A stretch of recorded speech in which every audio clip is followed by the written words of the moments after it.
You're taking me right to my next question, because the reality is we are just months away from an election, particularly primary season. Obviously, many candidates have come out with many statements about what is happening in the country now, particularly the security issue. And we've heard a lot of lamentation, a lot of condemnation. Do you think that those who are interested in the presidency, including the incumbent, should come out very publicly with a strategic plan of what they think should be done in view of what we're seeing around the country in terms of the violence? Exactly. You recall about 2 weeks ago, the president, I think, had 2 security council meetings with all the heads of the service chiefs and the IG. I believe, I expected that at the end of such meetings, strategic measures are put in place. You cannot continue to do a particular thing the same way and expect a different result. It's not possible. We have continued to stay with. Initially, when this government came in, the heat was, the singular problem we had was the Boko Haram. And the government has said, we have degraded Boko Haram. Well, granted to some extent that some successes have been made, but have they stopped bombing? It would seem also that, you know, when a problem gets to a particular point is when government seems to understand it. So, for instance, Boko Haram had to get to the point where it became, you know, it became territorial. The terrorists began to take land, and they became very aggressive. They, you know, they were facing the military firepower for firepower, and that's when it seemed that we could win the battle. When it was still at the stage where intelligence was involved, we seem to have failed woefully, and that's what seems to be happening here again on the plateau. We heard, you know, my colleagues there trying to ask the, I think, Operation Safe Haven commander, you mean you had no information as to whether or not this attack was going to happen, even though we understand, oh, this could be a reprisal, but it would seem that nobody is able to confirm categorically to us that indeed there was something that could be as a result of something that had happened in the past. And Mr. Alobi, how do you think, how does intelligence work in this country? Intelligence is based on information. You get the information, like you talk about whether they didn't get the information. When you get the information, you analyze it, evaluate it, and see whether it suits the purpose for which you want it, to apply it, to utilize it. You see, the public themselves need to know that they should also be concerned, because the citizens are the prime beneficiaries. You think they're not concerned enough? If you're talking about rural, I mean, because you've also pointed out... Information. Yes, you've talked about rural areas. I mean, a lot of these attacks happening in rural areas. Yeah, that's true. Where would you not have a lot of security, you know, presence? You see, in terms of presence of security, yes. If you look at the population, the strength of the police, and the police are the principal agency in terms of internal security. And their strength, today we have about less than, just about 4,000 policemen. And we have about 495 million Nigerians, and about over 900 square meters. So 9,000 square meters in this country. How can they cover all this? They can't be everywhere. And for them to be everywhere, mobility is important. And they have functional vehicles. And then again, like the rural area, the police are always there in rural areas. Now they have mobilized adequate strength police personnel to go to Plateau State. If that is done in every state, not waiting until we reactionary, take action up when it has occurred. If we are proactive, and that proactive then will be predicated on we have enough manpower, having the necessary equipment, all the necessary facilities in place. No, until when it occurs, now begin to mobilize, fire brigade approach, it doesn't sustain. Yeah, but some people will even say for you to make sense of intelligence, you must also have the apparatus on ground to be able to gather this intelligence. Yes. Do we have it? No, I think we have intelligence. State security is there, the military intelligence is there, the police have their own intelligence, but the point is that they are not all everywhere with the people. And the people themselves don't even cooperate with them too. So we need to motivate the citizens to let them know that they also have obligation. They have the cooperation, that's common vision, common action that will all gear towards we making Nigeria safe and secure. The citizens need to be involved. Mr. Alobi has talked about the challenge facing the police, and we'll still come to that because some people have said that this system is simply not working. But then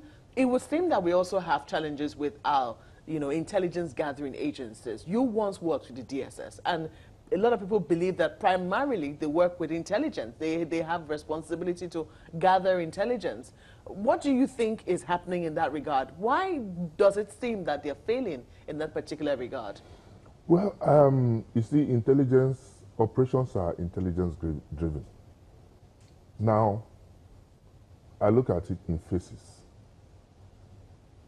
Has the necessary intelligence been provided? If it has been provided, has the government the political will to work on the intelligence gathered? So these are questions because I'm out of the service, cannot answer. It is the State Security Service that is statutorily and primarily charged with intelligence gathering. That will be in a position, but to say, well, we've gathered this type of intelligence, was it actioned or was it not actioned? If you offer, I had some experience, you offer intelligence to government. Government will look at the political considerations and fail to act on it. So it will now appear as if the intelligence services are not working, or the intelligence services fail to provide the necessary intelligence to government. But can you certainly say that that's the case here, though, Mr. Ejiofor? Yeah. Do you believe that that is what is going on now? Do you believe that that's what's happening now? That's exactly what I'm saying. I am not in a position, I'm not in the service.